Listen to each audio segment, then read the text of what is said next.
नमस्कार, आप सबका स्वागत है हमारे चैनल नेक्स्ट 9 न्यूज़ पर। मेरा नाम है दीपक गुप्ता।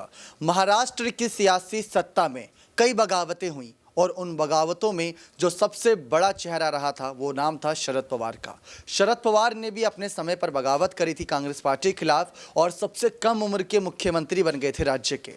ठीक वैसा ही शरद पवार के खिलाफ यहाँ पर कह सकते हैं उनकी महाविकास आघाड़ी सरकार के खिलाफ एकनाथ शिंदे ने भी किया था, लेकिन उनकी उम्र काफ़ी हो चुकी थी, लेकिन अब राज्य के मुख्यमंत्री हैं।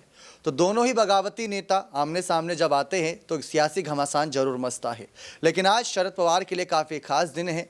एनसीपी के सुप्रीमो अध्यक्ष शरद पवार आज 82 वर्ष के हो चुके हैं। 1940 12 दिसंबर को जन्मे शरद पवार का जन्मदिन है। पीएम मोदी ने भी उनको जन्मदिन की बधाई दी।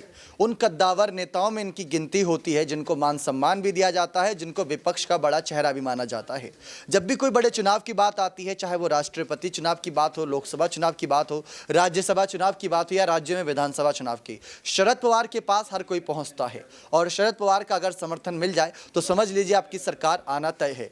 किसने सोचा था कि उद्धव ठाकरे राज्य के मुख्यमंत्री बनेंगे, लेकिन ये सब हुआ तो किसकी वजह से? शरद पवार की चालाकियों की वजह से। उद्धव को मुख्यमंत्री बनाया और खुद बड़े बड़े कैबिनेट पद ले लिए। राज्य चलाया शरद ने और महाराष्ट्र की सत्ता से दूर रहे उद्धव ठाकरे। लेकिन आज की जो बड़ी खबरें सामने आए दर्शकों वो आपको बता देते हैं कि महाराष्ट्र के हालिया बने मुख्यमंत्री एकनाथ शिंदे ने भी इनको एक संदेश जारी करा और संदेश के साथ साथ बीच में फ़ोन कॉल्स की भी खबरें थी। ये फ़ोन कॉल्स आपको बता देते हैं, यानी जो फ़ोन पर बातचीत हुई थी वो सतारा जिले को लेकर हुई थी, जहां पर जब एकनाथ शिंदे मुख्यमंत्री बन रहे थे तो शरद पवार को इस बात का भी डर था कि जरूर ये सरकार अपने विपक्षी पार्टियों पर कोई ना कोई ऐसा ऑर्डर जारी करेगी जिससे कि ये सारी विपक्षी पार्टियां फंसेंगी।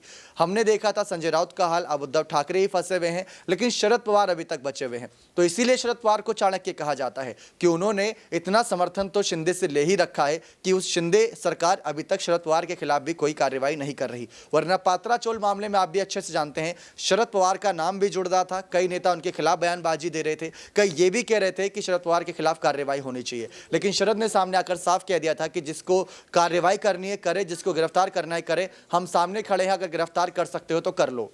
लेकिन अब फोन पर बातचीत का सिलसिला जारी है और अब बीएमसी चुनाव भी नजदीक आ रहे हैं और आज जन्मदिन की बधाइयां भी सीएम शिंदे के द्वारा दी गई। उनके ऑफिशियल ट्विटर अकाउंट से एक पोस्ट किया गया जिसमें एक तस्वीर भी यहां पर टैग की गई और साथ ही साथ उसमें कुछ खास बातें महाराष्ट्र की भाषा में लिखी गई हैं। अगर वो भाषा को यहाँ पर आपको ट्रांसलेट करके बताया तो उसमें साफ तौर पर उन्होंने एक बड़े दिग्गज नेता का यहाँ पर उपाधि दी है यहाँ पर शिंदे ने शरद पवार को, और साथ ही साथ उनको जन्मदिन की शुभकामनाएं भी दी हैं।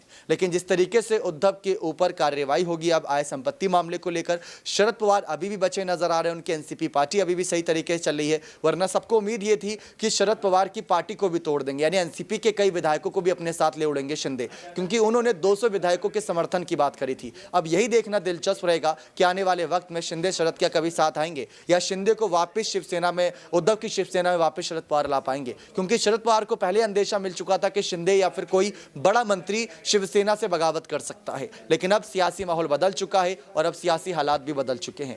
तो ये थी हमारी खास रिपोर्ट जिस पर खास चर्चा करी कि फोन पर क्या बातचीत हुई थी और साथ ही साथ जन्मदिन की कैसे बधाई दी गई। एक तरफ शिवसेना के मामले को लेकर भी आज बड़ी कार्रवाई चुनाव आयोग के समक्ष जारी है। बने रहे चैनल के साथ, ऐसी और तमाम जानकारियों के लिए बहुत बहुत धन्यवाद।